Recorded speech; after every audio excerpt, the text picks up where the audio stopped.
fear through Killarney. Now I'm back to hitching with the wind. But if Mickey Flynn should ever find me, I'll throw me caution all behind me and square off on that son of a bitch again. He cracked open a river too, he beat me Sunday through and through, and so jiggle my unconscious frame. I won me healthy sheriff fights, well lucky son still had me life since Mickey Flynn beat me dumb and lame.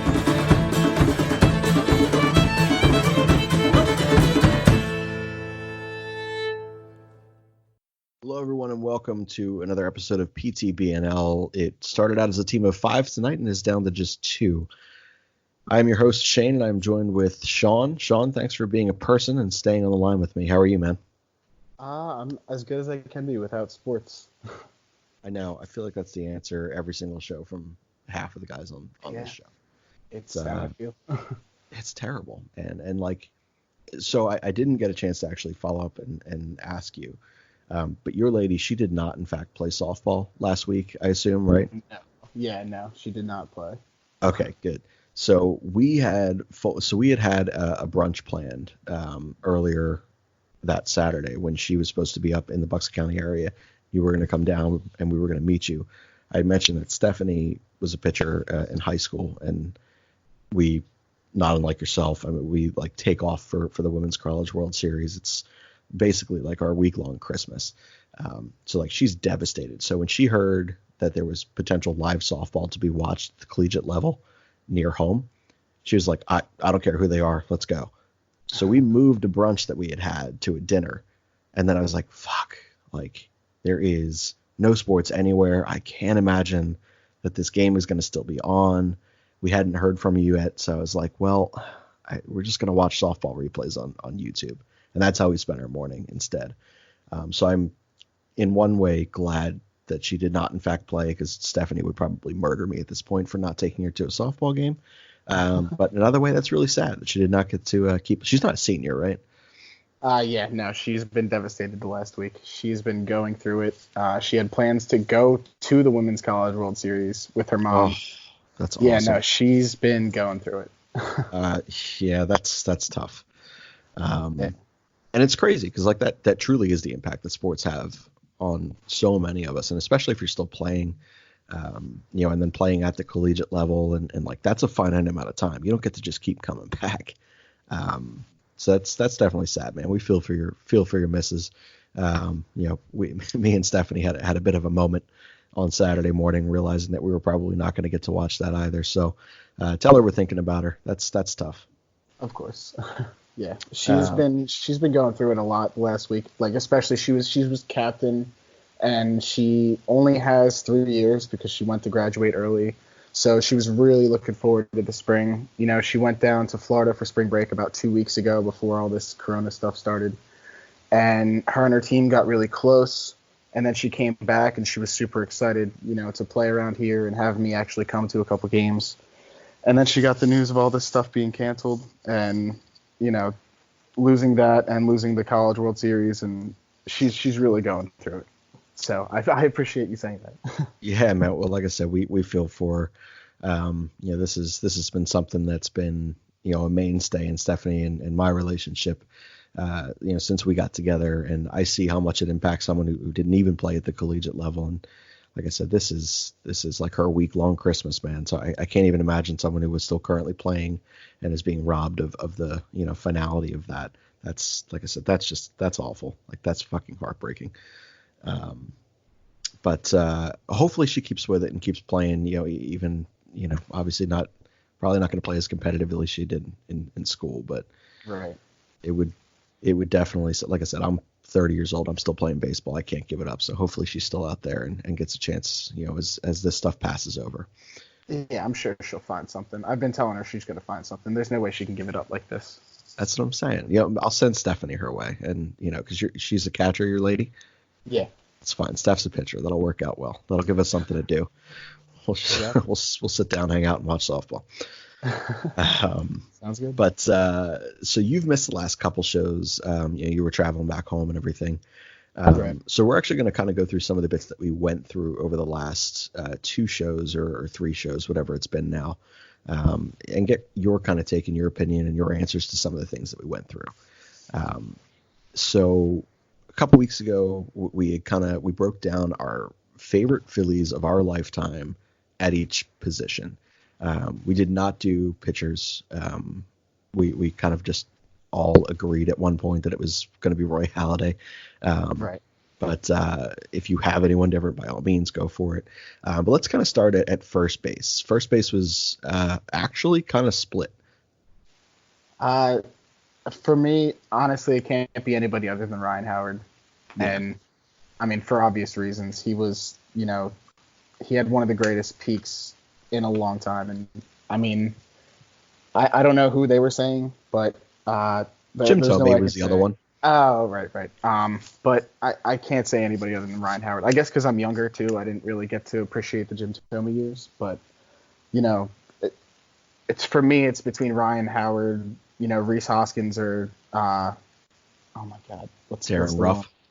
No, after him. Oh, my God. Tommy one Joseph? that went to, Tommy Joseph. And he's not even in the conversation. So that's fair. Yeah. It was weird. We were kind of split down the middle there. I had sarcastically said Rico Brogna, which I know is another name probably not overly familiar with his career. Right. But I think for a lot of us, Jim Thome kind of ushered in like the assurance that we were going to be a big boy, and Right. we were going to actually start putting money in. He brought in Citizens Bank Park, and that was a pretty big turning point for us, even though it was a short-lived time in Philadelphia here, to welcome in your Ryan Howard. But yeah, I think you can't go wrong when naming either one of those two guys. Second base, we were. We can skip second base. It's Chase Utley. It's not a debate. There's nobody even remotely close. You didn't like the 1 year of Freddie Galvis there? No. I will say he was a great shortstop, and I did appreciate him more than some of my friends and some other people that I know did. But so did I. No, not even close. It's Chase Utley. Skipping second base. I mean that tells you just about everything you need to know. Are we also skipping shortstop? Or absolutely, yeah. So we're skipping that. That's a Jimmy Rollins. Howard Rollins and Utley, yeah. There's nobody even close. Third base is where it would get interesting, I guess. Well, I said Eric Bruntlett for favorite shortstops. Really? The unassisted triple play? The unassisted triple play, the winning run of the World Series, and I fucking hated Jimmy Rollins. Really? I did. I loathed Jimmy Rollins. Like, I loved watching him play defense because I'm such a fucking nerd about defense. But I did hate Jimmy Rollins, and like all of our listeners already heard that story, and that is what it is. But I respect that answer because I was outvoted 5-1 on that now with you. Not that anyone was going to pick Eric Bruntlett, but like Desi Relaford comes to mind. Like, you never know, bunch of no names. Right. But third base, you said, gets interesting. So who are you going with? I think we actually all had different answers, if I'm not mistaken. See, I'm torn between, Pedro Feliz, just because of, the winning run in the 2008 World Series. Yep. And Mike Franco. And I don't know if anybody even brought him up last pod, but I would put him up there. I think I would pick Franco over Feliz, because Feliz was really only here for, a short time. Yeah, he was. But he wasn't Mike Franco. I hated Mike Franco too. Man, that tease of hitting 280 with 14 home runs in less than half a season. I was just, like, even he's still only like 27 years old. Like, I feel like the guy just doesn't age. He's Dominican. I respect it. Me personally, like I said, I'm not a big Mike Franco guy. I think I went with Scott Rowland. Pedro Feliz was another common answer, I think. And I'm trying to remember. Someone pulled something out that I wasn't expecting. Polanco? No, that's what. Someone else said Scott Rowland. I said Cody Ashe. Okay. That's right. Because I always believed in Cody Ashe, even though it was never going to happen. Right. And I even remember Polanco from when he, came back and transitioned to a third baseman after we had Utley. I know. Except Like, for, like, I feel like we had a Polanco season 3 or two. times. Yeah, something He like was that. just he was just kind of always here. Him and that giant ass head. What a weird. He's just such a weird looking guy. But yeah, you're right. Third base did bring out some debates last week. So much so that I was forgetting who everyone selected. Well, I hope in 20 years we won't have to have the debate anymore. It's Alec Boehm. I really hope he stays there. I really hope he doesn't switch to first base. You know, I want to be able to vote for him for the All-Star game for the next decade and have him be the starting third baseman, because he's not going to get there at first base. You know, every power hitter, every, you know, team star seems like it's their first baseman, and, you know, he's going to be a DH. Like, that's what it's going to be, like a DH and like a spot start here and there at third or first. Like, it's just the way it's going to go. And I hate that. I hate the DH. Yeah. I love the third base position too. It's like one of my favorite positions in the sport. And I want him to stick there long term, but I just don't see it happening. All right. So that's interesting. So I used to love third base too, until I transitioned myself into being a shortstop. But I had always loved watching the position of third base be played. Do you have a favorite third baseman that you like to watch defensively or offensively, for that matter? Man, I mean, Arenado defensively, yeah, he's ridiculous. But I would have to say overall, like all around, it would be either Arenado or Bryant. I mean, the two that are in the news right now. But I also love to watch Chapman.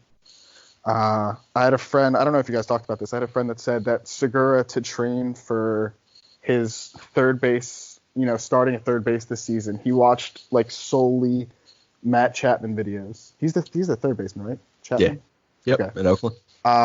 Yeah. And my friend texted me freaking out saying, okay, he's all in on Segura at third base. He said all he had to do was mention Chapman and how that guy is. Yeah. I mean, I haven't watched him much. I don't recognize him as a defensive third baseman, but like for the most part, to me, it's Arenado. But I do know that Chapman's one of those up and coming third basemen. He's one of the most underrated players in baseball. I very much so agree. You know, it's weird. I do like left field. Third base is such a deteriorating position.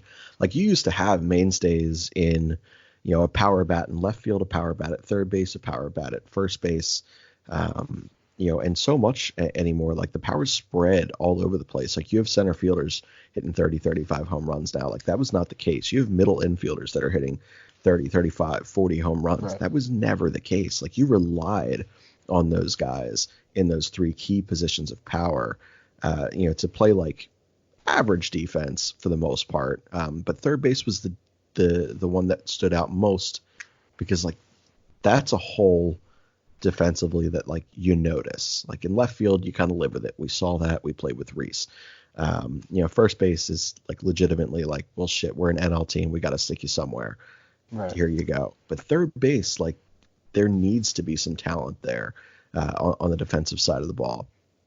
And it's just so few and far between, like where you find that good of two-way third baseman. I don't know that Alec Boehm's ever going to be a good two-way third baseman. Defensively, it's going to be tough. Right. But man, would that be a ton of fun if he was able to, because Chase Utley wasn't a great defensive player. You know, coming out of UCLA as a shortstop, he was not great. It was his bat and his quick hands, his hit tool that got him the job. And warranted that first round pick, and he worked his ass off and made it happen. Ryan Howard lost a ton of weight and became like an average first baseman when he was horrendous early on. So there's precedent. There's precedent within the organization. So it could be, right. But man, that would be a ton of fun. A decade-long stretch of a Philadelphia Phillies third baseman representing the NL in the All-Star game. That'd be pretty solid. Be Mike Schmidt. Be Mike Schmidt like. I could watch videos of Mike Schmidt play defense so much. I was watching the Cubs Phillies 23-22 game the other day. I think it was yesterday. Was it you that texted us, or was that Andrew? No, it was somebody else, and he said it was coming on at night. And I was like, they must be rerunning it all day, because I watched it hours ago, like after he texted me. Yeah, right. And it's just the style of baseball, like how different it was. Just it was insane. But yeah, just seeing, Schmidt, Boa, oh my God, everybody coming up like name after name. I was like, wow, I really didn't. I've never actually like appreciated it. I mean, I was nowhere near born in that time, but like, just it was such. I wish I had seen it live, like that kind of game. But obviously, the game of baseball's changed so much, and a lot of people, really don't enjoy like that 3 true outcomes. It's all about power or walks or this. Like, there's not a lot of, guys who are hitting 315 on an average, but have 3 home runs on the year. Like Pete Rose had like 5 million hits and wasn't a huge power guy, played first base. Like that doesn't really exist in today's baseball. Getting to watch what you just watched, the 23-22 game, that was, I think you're right. I think it was just kind of on repeat. My old boss texted me about it like an hour and a half after Andrew texted us in the group chat. But watching the styles of the game, what would you prefer to watch as a 162 game season? Would you rather see like these 450 foot, moonshot home runs? And other than that, kind of a lot of strikeouts and walks. And like, that's you're just kind of hoping to God for 2-3 home runs a night. Or would you rather string together 15, 18, singles and doubles and win a game 6-5? That's a tough.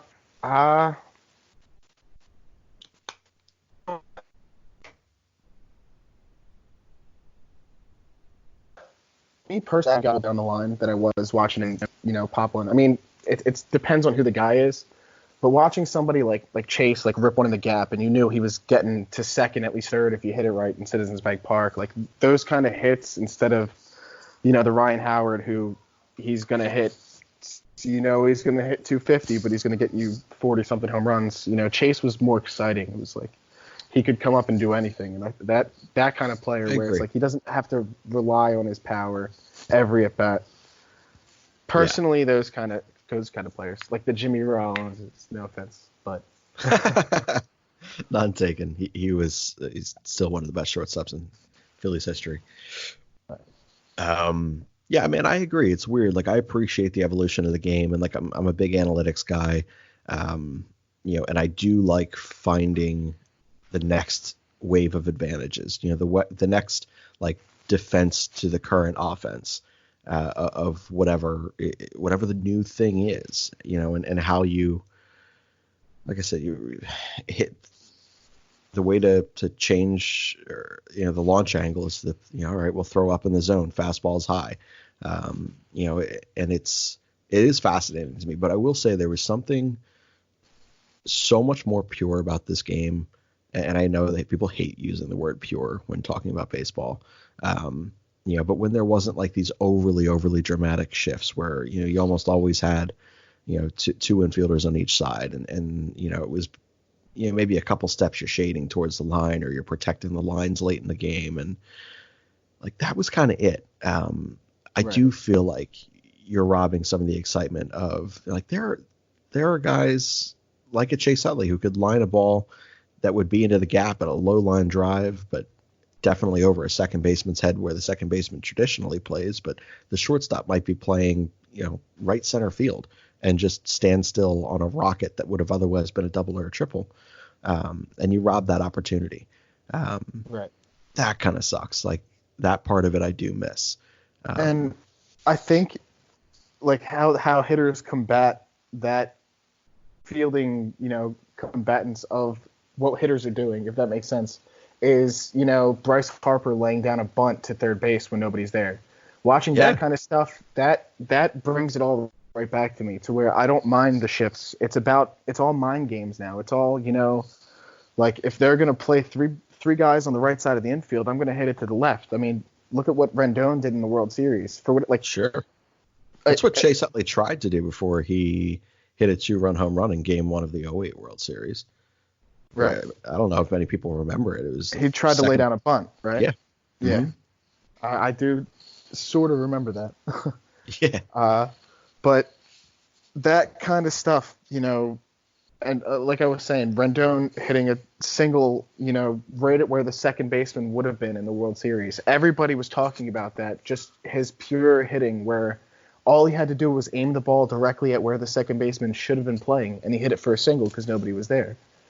And that kind of hitting is what today's baseball is becoming. It's smart hitting. It's not just kind of hitting it hard at where they aren't. It's about placing the ball, and that's what kind of distinguishes the better hitters from the average ones.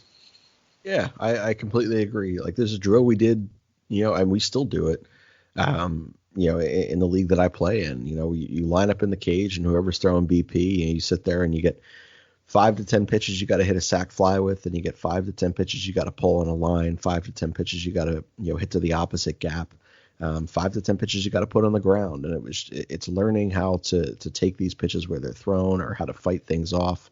And like you said, be a smart hitter. It's not something that you get from all these people, because it's not something they were naturally brought up with. But let's shift to the outfield now. We talked most of the infield. I want to save pitcher and catcher for last. So let's go to left field. So your favorite left fielder in your Phillies lifetime. So just because I didn't see him a lot, I'm not going to say Pat Burrell. I really only got to appreciate maybe 2 seasons of Pat Burrell. So I'm going to have to go with Ibanez. Okay. And I don't know if anybody had said him, but I have distinct memories of him. Nice. I have distinct memories of him in 2009, and I think 2010. I think he was still around by then, right? It wasn't Francisco by then? He was not. He was in right. Ben Francisco. God, I hate Ben Francisco. I distinctly remember loving hearing about the Ibanez signing or trade. I don't remember exactly how we got him, but I just remember hearing we got him, and I was excited, and I was watching a bunch of highlights of him, and I was ready for him to be the replacement for Pat Burrell. So that's who I'm going to go with. Yeah, I dig that. I feel like left field is I'm pretty sure I went with Andrew McCutchen, even though it was only 6 to 8 weeks or whatever that we got with him. Right. But there's a particular player that you want to watch, and you want to, like, if you have kids one day, to be like, this is how you should play the game. And like, it was Chase Utley before, and it's Andrew McCutchen now. He's like the ultimate professional, and just with a bigger personality than Chase. But I went with Andrew McCutchen, which was weird because there's a ton of names you can throw for the entirety of the outfield. But I like the Ibanez pick. I do. Despite him coming over here at age like 74, he still hit like, I was 29 home runs, 34 home runs his first year. Can't remember. Almost everything before the All-Star break, but still, what a fun couple months that was. Yeah.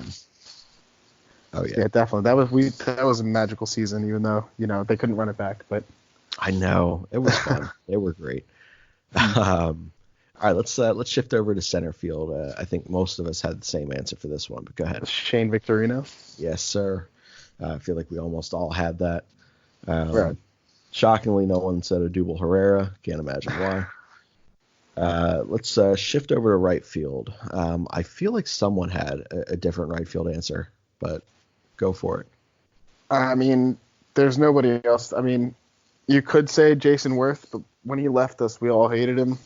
And I mean, I love Jason Worth when he was here, and I really loved what he did. Was it 2010 where he was amazing? 36 doubles or whatever. Yeah. Yeah. Something like that. But I have to go with Bryce here. I mean, it's the obvious. Yeah. It's the obvious answer. Yeah, I think someone sarcastically went with Delman Young. I can't remember. What a fucking shit show of a player he was. Tyler Goodell. Tyler Goodell was more left field, man. That's true. And he was truly a third baseman. Like, he should not have been playing left field. He just sucked. But I did want to like Dominic Brown. Listen, I feel bad for Dominic Brown, but he was. I do too. That was tough. Just not a good player. All right, so it's a lot of similarities around the diamond so far, right. For everyone. So let's go to catcher first, and then we'll do like your top 2 starting pitchers. So let's roll with catcher first. I think it's impossible not to say Carlos Ruiz. as much as I want to say JT, just because of kind of some recency bias, but I will say one person it's definitely not, and that's Cameron Rupp. So, Yo, no, absolutely not. first of all, he went to Texas, and I love that school. But I stand by this. He should have been better than he was. Like, he legitimately just looked like a random construction worker out there, who was just like, yeah, I'll give this catcher thing a go. I genuinely love, like, I forever said, if he was your backup catcher instead of like an Andrew Knapp, I would still take him over Andrew Knapp, despite the fact that I think Andrew Knapp's fine, as much as I hate saying that out loud. I completely agree. I completely agree with that stance. But I used to have like ongoing beef with my dad about Cameron Rupp, where it was like every time I mentioned how much I hated him, and every time he came up to bat while we were watching a game together, I'd be like, I can't stand this guy, and then he would rip a home run to straightaway center. And it was it was almost every time I went to a game too. It was like every time he would come up, he would go 2 for 3 on the day with a double and a home run. My dad would just look at me. I'd be like, I hate this guy. I hate that he only does good when I'm watching. And it was so frustrating because I'd say, look at his average. He's batting like 230 that's his 4th home run, and it's August. But and he looked like he should have hit 50 home runs, like by accident. He was such a weird, sturdy looking human. I just don't get it. I will never, ever get it. Was never a fan of his. But I'm going to have to say Carlos Ruiz, and I think eventually I will change that to JT Realmuto. But I think you can't go wrong with either of those responses, and they were the only 2 responses that we got. No one went Lieberthal.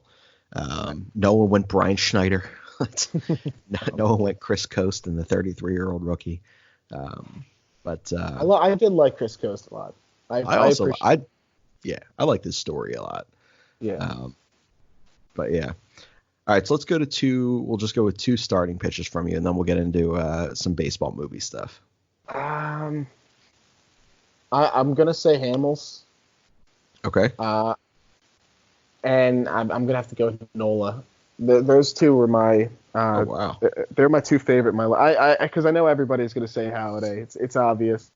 Sure. But in terms of who I loved watching the most and who I think of, Halladay, when I really truly think of him, like, even though he did everything in a Phillies, he did his major accomplishments in a Phillies uniform, I think of him as a Blue Jay. And that's fair.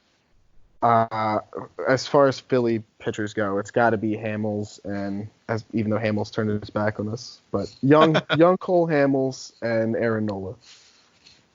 I don't know that anyone went with, like I said, I think they all went with Halladay. Yeah. But yeah, no one went with Pedro Figueroa or Omar Dahl. Randy Wolf was one. That's right. Rob went with Randy Wolf. But yeah, not a lot of no Adam no Adam Eatons. I did not mention this last time, but I do, like, there's a special place in my heart for the fact that we got to watch Pedro Martinez pitch in a World Series in a Phillies. Oh yeah. Obviously not successfully. Right. But like, there was just, like, growing up, like, every single game that he was on TV for, I watched. He was so much fucking fun to watch pitch. It's so underappreciated that he was here for a year, but yeah, I mean, it just wasn't a successful year. I think he went like 5-1. I think his ERA was like 3.5. I just think it was he got it worked into his contract that he got like game 2 of the World Series. So I guess he got game like 2 and 6 if I'm not mistaken. I don't remember. Right. But yeah, man, that was tough. But it was still, like, I mean, one of the best to have ever done it. Certainly one of the best of our generation in lifetime to pitch in a Philadelphia Phillies uniform in a World Series. It was pretty awesome. But let's move into some baseball movie stuff before we get back onto some of the stuff that you missed over the last couple shows. Right. Are you a big baseball movie guy or sports movie guy in general? I'm not I don't love them. I don't go out of my way to say, oh, I have to watch certain baseball movies. But, there are some that if they're on, I'm going to put them on. If I see the name pop up, there's no way I'm flipping through more channels. I'm putting that movie on. And that's kind of the couple that I have written down. All right, why don't you give me the ones that you don't miss out on? Okay. So my number one is Major League, and Okay. that to me is a no-brainer. That I had to Infinitely have that quotable. Absolutely. That even the sequels that weren't as good, they kind of dropped off. I still love them. Like even the ones where they go to the minors or whatever. It was still a great movie to me. Number two is the 1976 Bad News Bears. Okay. I love watching that. The remake, which everybody kind of hates, I'm okay with it. I'm indifferent to it. But the original was, not the original, but the 1976 version, definitely my favorite. Yeah. Number three, got to go with The Sandlot. Yes. Yeah. There's no way around it. That's the classic. Number four, I have A League of Their Own. That's a quality pull. Yeah. No one else would have picked that. I appreciate that you did. I love that movie, and that's not something that, I love why it's a great story.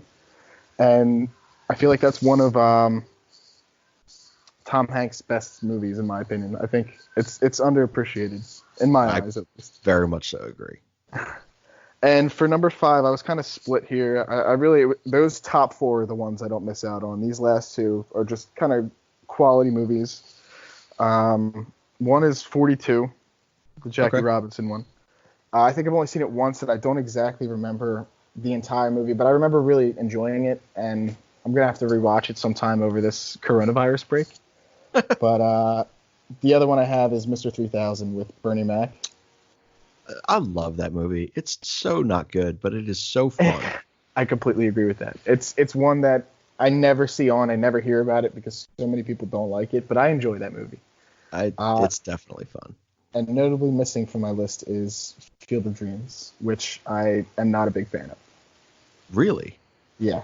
I get chewed apart for saying this to some people, but I've never been one to be super into Field of Dreams. I get the nostalgia, I get the how deep the movie is, and how classic, all of it. I get it, but it's not something I just never got into it. Huh. So I do love Field of Dreams, but I can absolutely, and I will forever say this, I 100% get the people that don't like it. Like there are certain movies that people will be like, I hate that movie. I'm like, well, you're just dead inside. That's impossible to hate this movie. But if someone tells me that they're not a fan of a movie like Field of Dreams, I'm like, yeah, I kind of get that. So no judgment on that one from me. 8 Men Out is fantastic. Missing from your list. I don't know if you've ever seen it, but you definitely should. I have not seen it. It really is. It's so good. 61 Asterisk is amazing. It's definitely kind of Hollywoody, but really, really well done. Bull Durham is legitimately the best baseball movie I've ever seen outside of maybe Sandlot. Right, and I only left Bull Durham off the list, by the way. I was. All right, sorry for that. If this seems awkward, it's because it is and was. But we are recording this one via Skype in efforts to stay safe during the coronavirus. So we're not having everyone in one studio, and Sean's laptop crapped out. But Sean, you're back. Why Bull Durham is not one of your favorite movies. Right. And that is honestly the most disturbing part of all of this. I was only saying that I had never truly seen the entire thing to say that it was one of my favorites. I actually was at my girlfriend's house last night, and her family had it on, and she was like ready to go to sleep, and I was like, I kind of want to watch this because everybody I know, including my mom, has said it's their favorite baseball movie. So I was like, I kind of want to see what this is about, but it was already halfway through. But it seemed like the small amount that I watched, I convinced her to watch like about another half an hour, I would say. and it was pretty funny. And I Yes. love I love Kevin Costner. That's Kevin Costner, and I enjoyed the parts that I got to watch. So it's something that it's on the top of my watch list, and I want to watch it all the way through, and that'll probably crack my top 5 that I was talking about earlier. But it should. I have to watch the whole thing all the way through. You do.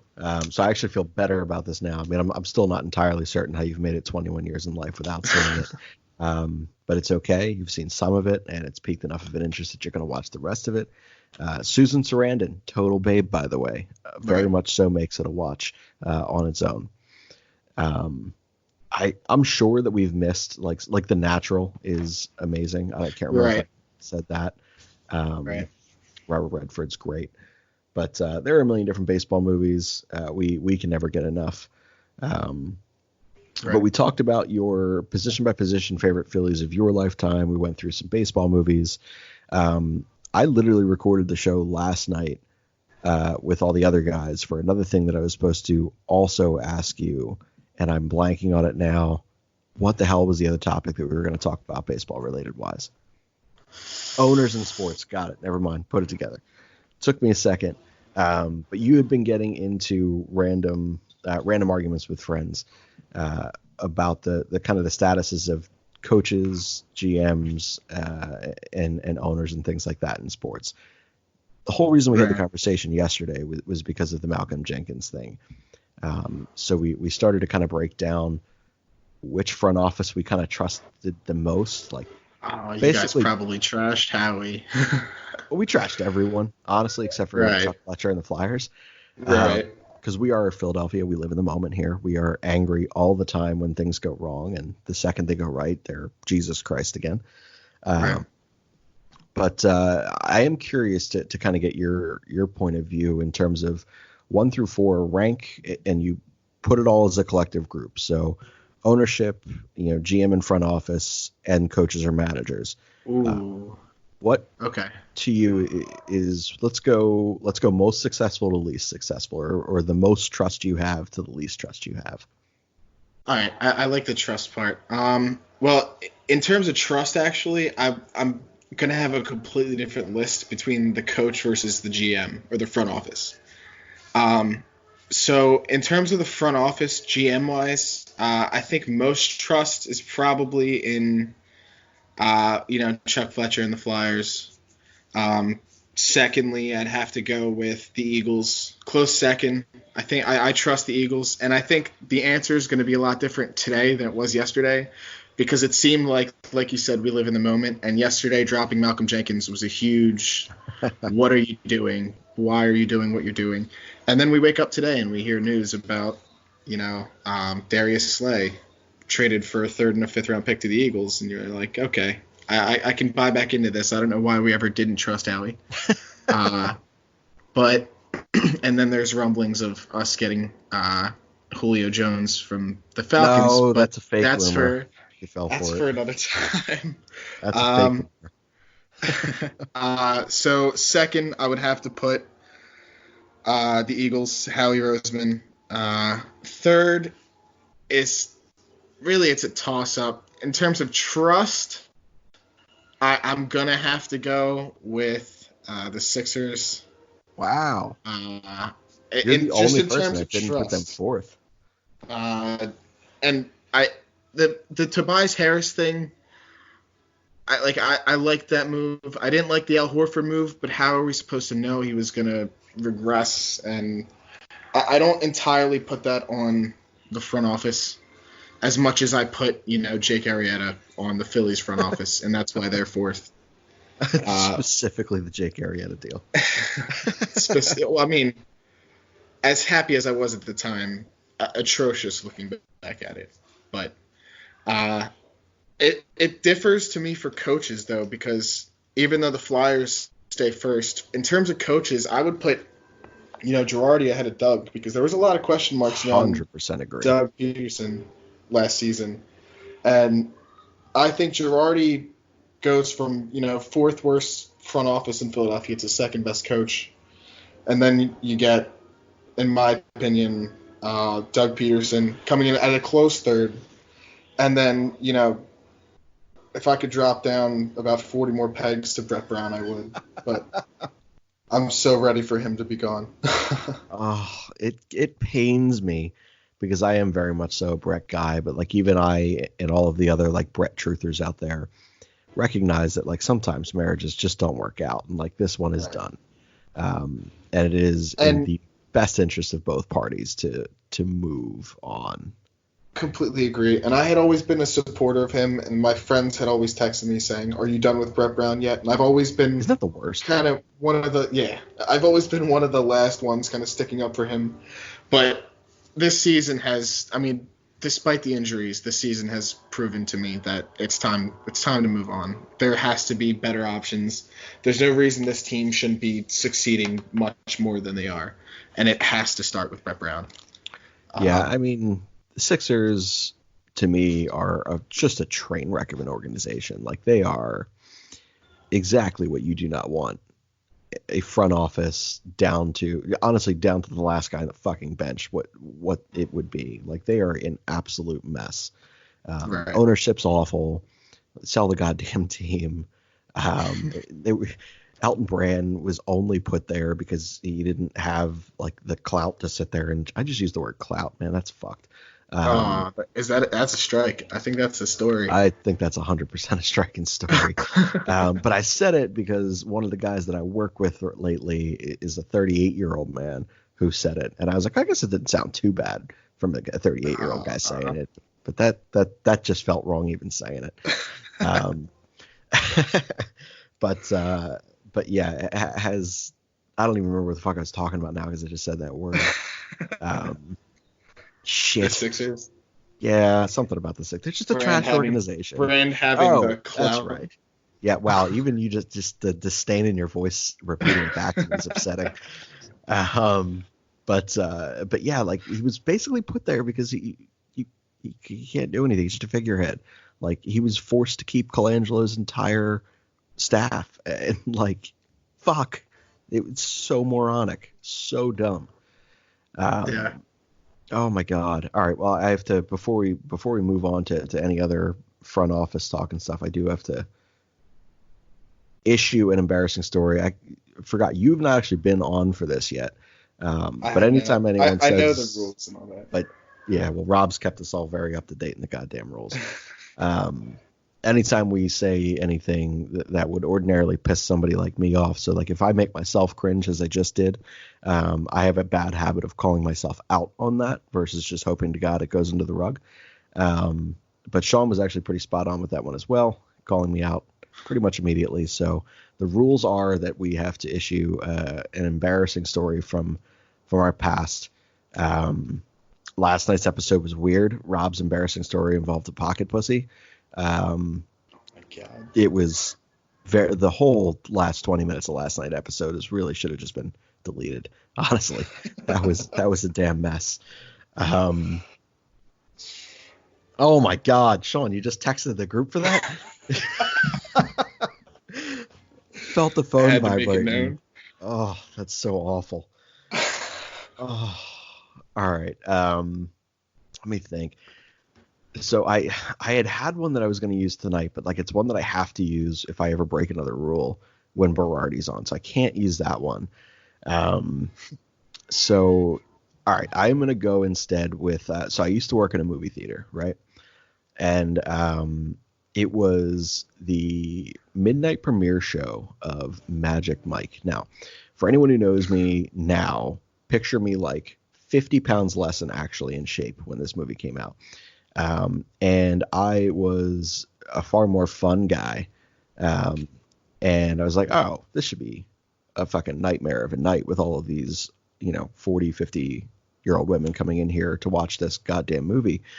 And my friend Kristen, who has been cutting my hair since I was like 3, she comes in, I think I'm 25 at the time. Kristen was probably 45, 48, coming in with, her drunk girlfriends to watch fucking Magic Mike.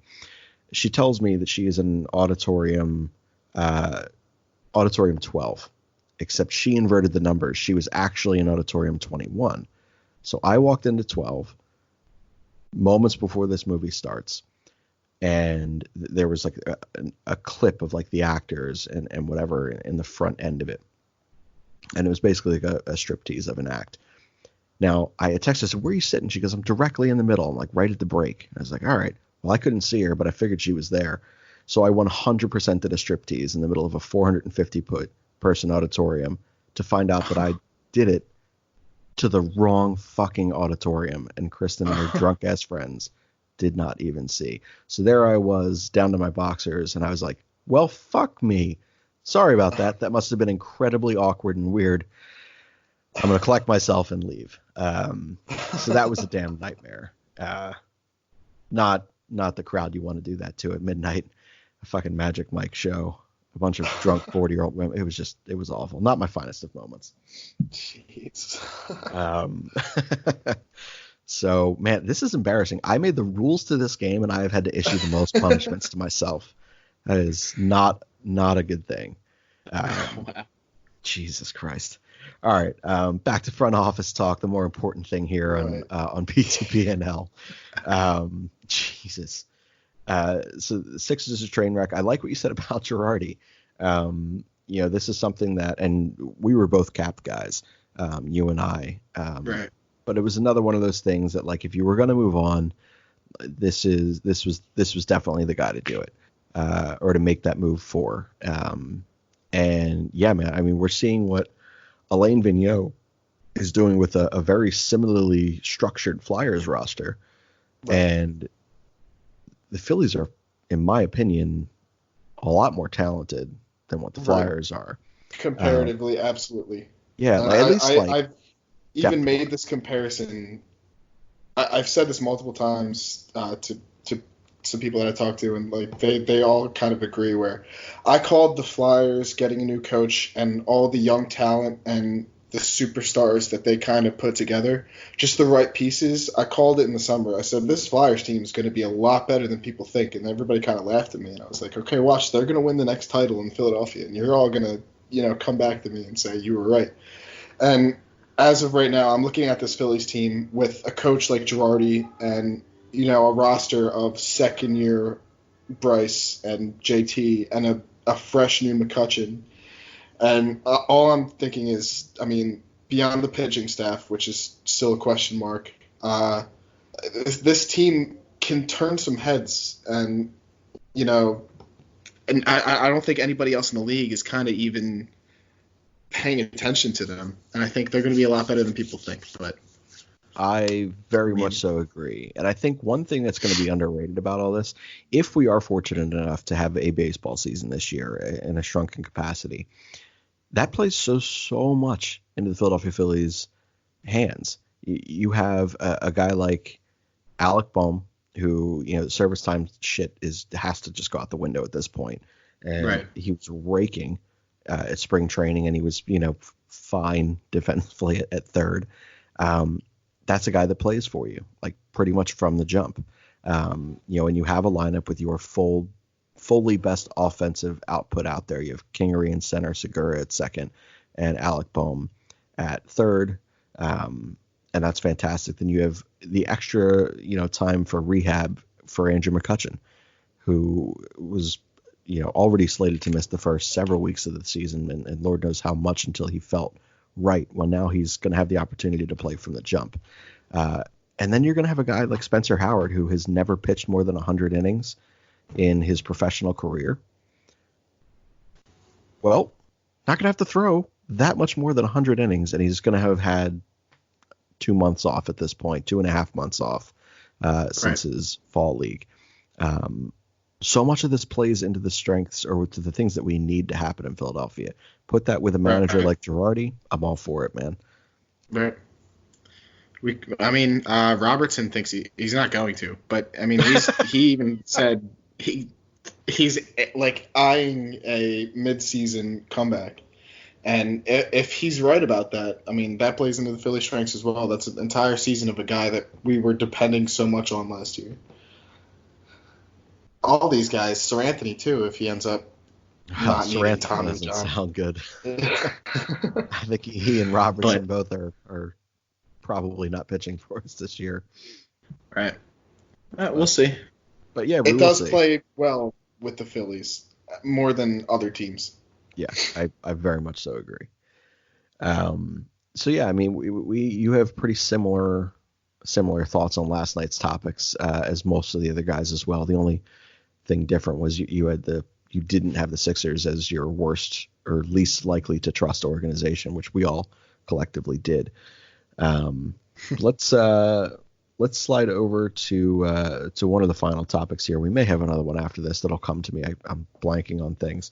But last night we did, and WIP, I mentioned it last night on the pod, WIP ended up having this idea several hours after I did, but because we're a podcast and not a regularly listened to radio station that goes on every single day at the same times, people think that we've copied this. We did not. This was in my group chat very early on.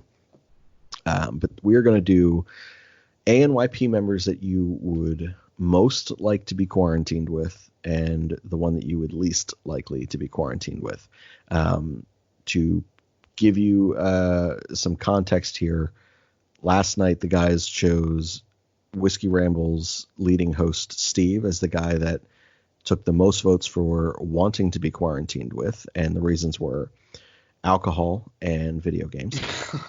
And then the person that received the most votes for being least likely or least liked to be quarantined with was me for various different reasons. But they were all accurate reasons. I will give you that. So we're going to ask you your person of the ANYP network that you would most like to be quarantined with and why. This is hard for me, I guess, because I haven't really talked to many of the guys. But I mean, this is the second podcast I've done with just you, and then the other one was Rob, and then the first one, I mean, I really didn't talk to anybody. I think I'd have to go with, just for the sake of this conversation, I'd go with Rob, because I feel like we debated pretty well on our last pod together. I feel like we could definitely talk about sports and have debates in that sense. It wouldn't get old, I think. I mean, the same way that, me and you, I mean, we don't butt heads as much. Like me and Rob had some differing opinions, and I feel like that kind of those different views are good for somebody to be quarantined with, I guess, if that makes sense. Sure, the conversation never boring. get old. Yeah. He also plays the show, so I feel like that would be fun. Yeah. Yeah, he does. So let's go to the person you would least like to be quarantined with of the ANYP family. And none of us care. We were all pretty easygoing about it. Probably, I can't really even. Somebody not on the Phillies one, because we couldn't talk Phillies. Maybe I'd say LJ or Schmitty just for that reason, because they're not in the ANY or they're not in the Phillies podcast, and we couldn't talk. I'm so happy someone chose L. That actually makes my life well done. I've never even talked to him. I don't know if he even follows me back on Twitter, but I honestly highly doubt it. I don't know if he knows his own password. But yeah, we've been asking everyone on here who we would be most and least likely to be found quarantined with of the ANYP family. It all stemmed from a poll that I had put up that received 25% of the voters said that they 100% would not want to be quarantined with me. And I had said that I am 100% certain that of the 25%, at least one of them was definitely my girlfriend, Stephanie. And that was why a lot of the guys selected me last night. They're like, well, shit, if she doesn't want to talk to you, I got to assume I don't either. And then the largest category that received votes was nearly 50%, I want to say, was yes, but it's only if you cook for me. So I felt used, but that is what it is. Not a lot of love for ANYP's Shane. Wow. All right, so I think like between the two of these and the dead air that I'll cut out from your laptop crashing, we ended up getting about nearly an hour out of this show. Do you have any final thoughts or anything that you'd like to add to this one, or any topics that we forgot to talk about? Because that's a strong possibility. The players we secretly love and hate. Oh, that's a quality topic. Let's end on that one. That's a good one. Perfect. Because I can go on for days about dumb shit like this. So you had mentioned that you only have players that you secretly love. Hoping that you have come across at least one that we can think of, or I'll mention that you may agree with that you hate. So let's start with the ones that you secretly love. The easy one here for me is there's two. I have two that come to mind right away, and that's Freddie Freeman. He does everything so smoothly, and if he was on any other team but the Braves, I'd love him, and I'd openly, he just does everything the right way, and that's an easy one. And then the other one is very similar to Freddie Freeman. He's on the Mets, Pete Alonso. I hate Pete Alonso.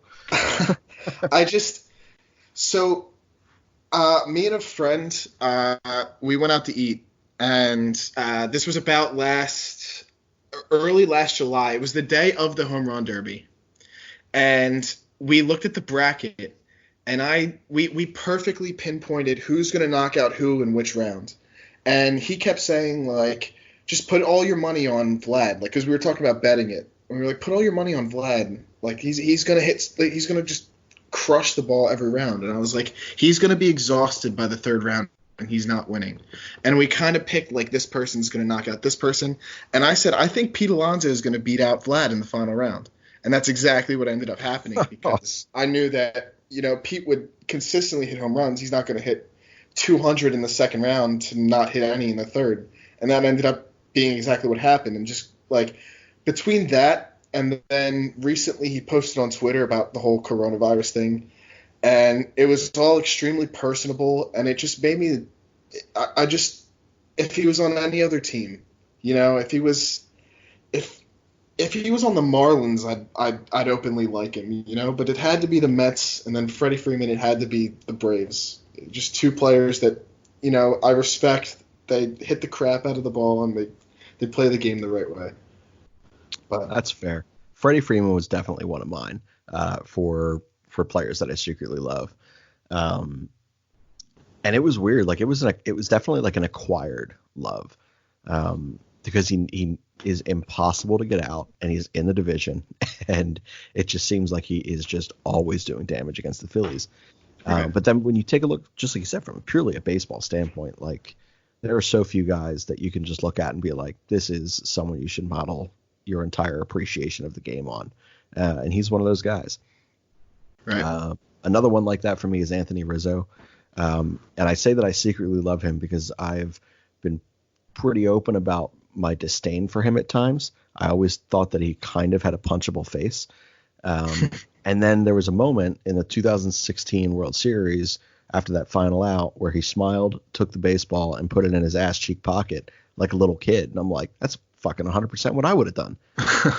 I really like Anthony Rizzo. So now all of a sudden, like in the tail end of Anthony Rizzo's career, I am just fully have grown to appreciate the way that he approaches the game, and his personality around the game. So he was the second one that I had in terms of guys that I secretly really like. A teammate of his is one that I secretly loathe, and that is Chris Bryant. Really? Josh Duhamel looking motherfucker. He's way too good looking. I can't have him in the city. Like, I just, like, he looks high all the time. Like, his eyes are too blue. It's just, his beard's like too okay. It doesn't work out for me. Like, Stephanie absolutely loves Josh Duhamel because he's Josh Duhamel, and that is what it is. And I'm like, man, if he comes in and plays third base instead of goofy ass looking Alec Baum, like, I'm just gonna be angry. Like, I just don't need this in my life. And I've been quiet about it for a while, but I do secretly loathe Chris Bryant. Interesting. Okay. Yeah, no, I love Chris Bryant, and same with my girlfriend Sabrina. She loves Chris Bryant. She said if he came to the Phillies and we traded away Alec Bohm, we'd have the most attractive team in baseball. I mean, I think we already do, but honestly, I think all of our teams are. I mean, except for the Eagles, but I think starting with Andrew Knapp, we got the most attractive team. Oh my god, he does have great hair though. She loves Kingery, and she loves Bryce too. But she's all over Kingery, and she said she'd be all over Chris Bryant if he was here. But it's taller. Yeah. Just I never had a problem with Chris Bryant. I love Anthony Rizzo too. I think I openly love him. That's not a secretly loved kind of guy. So I mean that makes sense. But yeah. That makes sense. So another one that I secretly love is another in-division guy was DeGrom. Right. And it's weird because like there's nothing. Like he is so good, but he's so boring about it. Like when Thor was at the top of his, whatever, part of one season and part of another season where he was basically unstoppable. He was like flashy and energetic and just crazy good. And DeGrom was just like, I used to play shortstop. Now I'm a pitcher. And like just goes out there and dominates. I'm like, this is not normal, man. Like for you to be able to just decide you're a pitcher one day. And he's phenomenal and he's just quiet. But I don't really say it a lot because I loathe the Mets organization. Yeah. But I do I look forward to the Sunday night baseball games where he's pitching. And I get to watch him prime time because he is like he's boring, but he's really, really good. So definitely dig him. Yeah, it's really tough with the Mets because they have a likable team right now, and not as likable to everybody in baseball as the Braves, which I despise most of their roster. And it seems like everybody in baseball loves to love them, and the whole Ozzie Albies and Ronald Acuna thing, and it turns my stomach because that should be Bryce and Reese and Scotty and not them. Not that I'm implying anything by that. It's just that they're the Braves, and I hate that they're at the center of everything, Absolutely. But it's tough. But I mean, the Mets right now, like with DeGrom and it's frustrating. It's definitely frustrating as a Phillies fan for other teams in the division to be getting that kind of love. I agree. Yeah. Very, very much so agree. I'm trying to think of some like Joey Votto is a guy who I'm pretty quiet about not liking, but I do hate Joey Votto. Like he has a punchable fucking face. That guy, just looking at him, I'm like, I don't like that guy. I don't like that guy at all. I respect him. I feel like he got a little. I could see him being kind of cocky, and I agree with that. But yeah, not a huge fan. Man, why can't? Yeah, I'm drawing a blank. I know, right? I don't like Aroldis Chapman. If that. Well, no one should like Aroldis Chapman. He is such. I'm trying to think of. Secretly hate. I really rack my brain. Once you text us about this, I racked my brain for a while, and I'm like, I can't think of anybody I secretly hate. Like somebody I should like and I don't. For the most part, I really dislike people for not normal reasons. I don't like Mike Trout because I know hands down, without a fucking question, Stephanie's leaving me for him immediately. Her best friend is this girl Christine, and her husband grew up playing wiffle ball at family parties with Mike Trout, and I'm like, that is too close of a connection. I need you to not be friends with this chick anymore. If shit goes down, I understand. She's like, when does LA come to Philly? Because we need to sit first row in center field. And I'm like, we need to not sit first row behind center field. And then obviously he decided to sign for a fuck ton of money and stay in LA instead of come and join Bryce, like Bryce hinted at in a very non-tampering way. in his press conference in Clearwater last year. But let's see, like John Lester, I hate. Yeah. I hated Chipper Jones. Well, that was because he was a Brave. No, I just hated Chipper Jones. I still hate him because he just, I don't know. I agree with that statement. I don't really like him either. Yeah, I don't know. There are guys that I just feel like. Oh, you know one I phony. secretly love that he's out of baseball now is David Wright. Yeah. I just felt like his voice was too high. That's a reason to hate the guy. Yeah, well, I mean, look, if I had a serious reason to dislike anyone at this point, like Griffey is the only high-voiced superstar and face of baseball that I think gets a pass for his voice. Right. Like Griffey just sounded ridiculous when he talked. Griffey Jr., that is, by the way. Senior got the bass in his voice. But like David Wright just sounds funny when he talks to me, and I dislike that. Great player though. He was when he was at the height of his career, man. Oof. Yeah, wish I got to see him play. Yeah, I saw a lot. Right before my time. Yeah, like when I thought of Ken Griffey Jr. when I first started getting into baseball, it was in a Reds uniform, and that's just wrong. So that's not right. Yeah, and I'm aware of that, but like when I first started getting into baseball, it was Ken Griffey Jr. on the Reds, and I was like, okay, like he's a superstar, I get it, but I never appreciated it because I never got to watch it. I realized that so I was going to immediately be honest about this one. I hate Cole Hamels. But then I realized I was gonna say something similar to that, but go ahead. I realized that I was like, man, I've been pretty open about how much I dislike Jimmy Rollins. I've said that I could kind of take or leave Ryan Howard. And now I'm saying that I hate Chase Utley. Like, what about 2008 did I like? Did I like the fact that Jeff Jenkins was no longer playing right field because Jason Worth emerged? Did I like the fact that Shane Victorino was a fucking target for the Dodgers pitching staff? Like, what did I like about this team? But no, collectively, I loved the experience as a whole. But yeah, I did not like Cole Hamels at all. I hated. He's another one. Like, what a terrible voice. Like, you can't hit Bryce Harper, a 19-year-old kid who comes up and is in his first game in Philadelphia. And Cole's just like, you know why I did it. I'm like, you just sound like a tool. Can you please not say it like that? Like, what the fuck is wrong with you, man? He's like, welcome to the show, kid. No, that's not how this works. Like any other pitcher on the planet could have done that to Bryce Harper, and I'd have been fine with it because he was arrogant at 19. But right, it was Cole. Just shut up.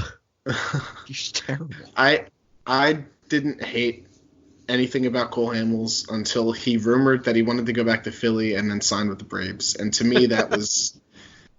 I mean, he's still one of my favorite Phillies pitchers of all time, but to me that was a pretty big strike against him to me. Yeah, I dislike that, but I'm going to tell myself, despite the fact that I dislike him, I'm telling myself that he did this because he knew his shoulder was falling apart. He wouldn't want to come back to Philly to not pitch. Right.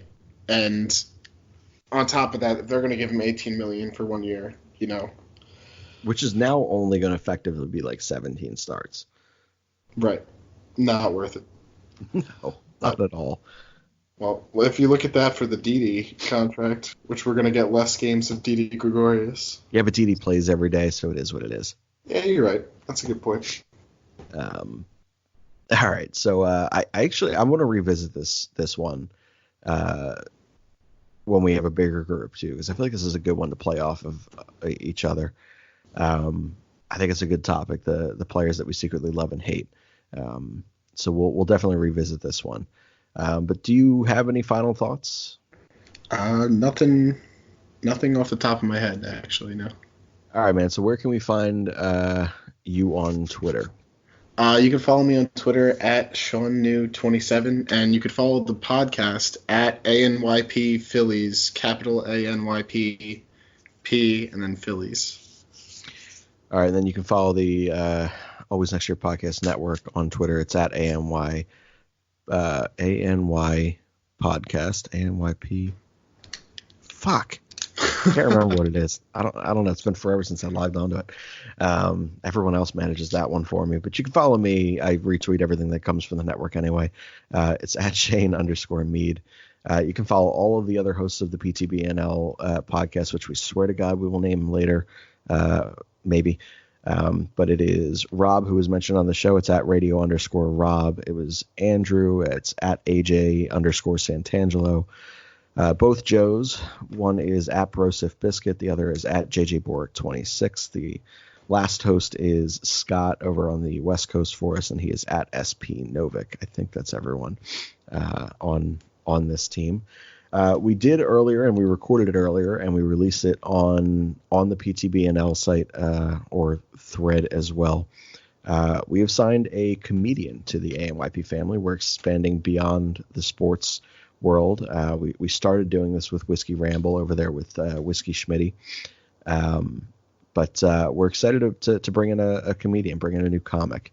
You can follow him on Twitter. It's at Tommy_Nicoletti. That's NICOLETTI, I believe. And his podcast is going to be called Not Another Podcast. So we're really good at the naming things here on Always Next Year podcast. We pick things that 55 million other people have already selected. But we are excited for Tommy. He's just a fucking hilarious human being. He's something else. He's like every other comedian in that particular sense. Another podcast that you guys should follow is The Rookery. You can get it on Apple Podcasts. Definitely drop them a review as well. That is actually the podcast of the band that brings us in and out of all of our shows, the Jackdalls. They are currently, like most other musicians and small businesses, with the coronavirus shutting down large portions of the country at this point, and eventually it will be the entire country. It certainly looks like it's going to get a lot worse before it gets better here. They're without the entirety of their income, which comes from playing shows to people like yourselves, people like us here for ANYP. So a good way to support them is to subscribe to their podcast, which is free. And then if you wanted to get their bonus podcast content, it would be their Patreon, which is www.patreon.com/the Jackdalls. You can also purchase their music on iTunes. Just search the Jackdalls.